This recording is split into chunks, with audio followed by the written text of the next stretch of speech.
99X and the Morning X. My name is Barnes. That guy right there, yeah, his name is Crash. We have ways to listen, Crash, like you probably don't even know yet.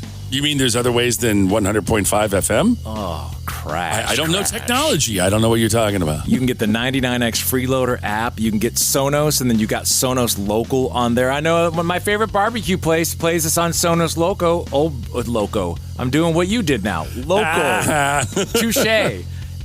Old Brick Pit Barbecue on Peachtree, right where it becomes Peachtree Industrial, which we're not supposed to say anymore. No more Peachtree Industrial. They blast us on the Sonos in there. You can get us inside the iHeartMedia app, Apple Music.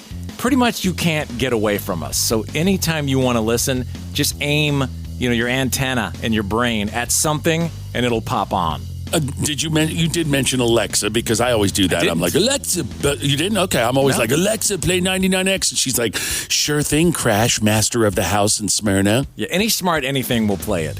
Social media, that's a wicked thing. A lot of times I'll be flipping through Instagram or TikTok or whatever thinking, I need some new blood. I need some new stuff to follow.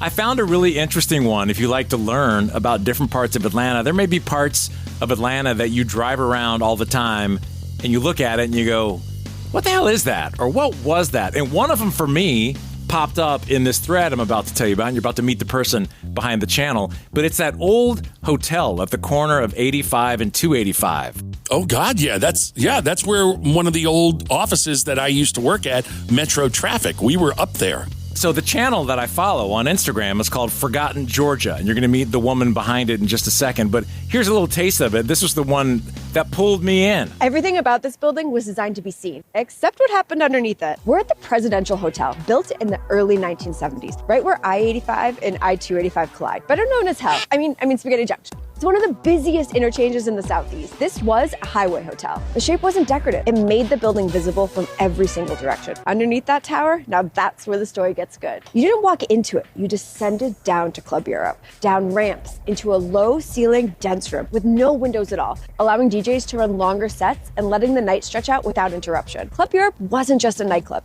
It was also used as a venue for boxing and fighting events, which pushed it back to a different category entirely. Stories started circulating, fights, police presence, and rumors would still get debated today about whether the club had ties to organized crime. Eventually, it shifted from a traditional hotel into a condo hotel model, blurring the lines between travelers and residents and ownership and responsibility. Today, you never know it was there unless you went. No sign, no marker, just an abandoned concrete tower people pass every day without realizing what once lived underneath it.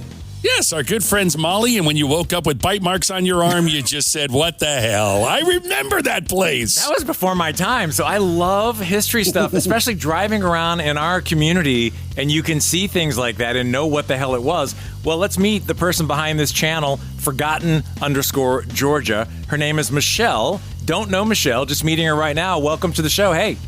Hi, thank you guys so much. Yeah, my name is Michelle, the owner of Forgotten Georgia. I super appreciate you having me on. I do history all over Georgia, and I've been having such a great time learning and being part of this. Are you from here? I'm not. I'm from New Hampshire originally. So I moved down about 4 months ago. 4 years ago. I go back and forth between here and New Hampshire a lot. But I drove around all the time, and I was like, what are all these buildings? And my fiance, who's lived in Georgia for 30 years, is like, oh, that's what this used to be. And would tell me stories. And I'm like, why are you telling me? I bet you so many people drive past and are like, what is that? It's a really cool, super cool idea. Yeah, it really is. Now, Michelle, I'm not going to say there's any copyright here, but when I was a major television star a few years back, I did a segment called Road Tripping with Crash. So I am fascinated with your page, and can I recommend a couple of things? Because I know we're going to talk a little bit about nightlife in Buckhead. Did you mention Rupert's, the nightclub Rupert's? I do. So I did a Limelight series where I talk about Limelight, because to me, Limelight was crazy. I don't know how much you guys know about it, but they had like sharks swimming under the dance floor, like a glass dance floor. At one point, they brought a panther in. They had like a movie theater and then like these booths and stuff. It is so interesting. But obviously it shut down soon after and went to Rupert's. So I kind of lightly go on to Rupert's. But to me, Limelight was like this crazy fever dream of Atlanta. When you did the whole thing with Limelight and Rupert's, our radio station used to be right across the street. Did you tie in the whole Disco Kroger thing to it? So we went to Disco Kroger. I shot kind of in front of it. And I had done a series of like why Atlanta names Kroger's back in the day. Oh, so nice. Like, probably 2 or 3 months ago, I go through like, hey, this is what each Kroger means and why they're there. So I kind of talk briefly about it in the Krogers of it all. You do a great job with this. And for someone who's just been here for 4 months, I mean, this is a great like PhD for you on Atlanta. And I know we're talking nightlife. And, you know, for people that have lived here through the late 80s, early 90s, I mean, after that Rupert's World and then the whole rise of Buckhead and then the fall of Buckhead, is this a story that you're working on right now for a future video? Yes, so we just posted the how Buckhead fell, and that's kind of the closing of it. So I usually start all of my series with how the town got created, why Buckhead is Buckhead, where it got its name from, who found it, all of that, and then leading up into the club scene of Buckhead, because that really defined the 70s, 80s, and 90s of Buckhead. When you say, like, hey, let's go out to Buckhead, back then, people knew you were going to go party, right? Like, now it's like, let's shop. Yeah, one of your videos mentioned what used to be $3 Cafe, and it used to be a bunch of other places that had that Ferris wheel in there. Yeah.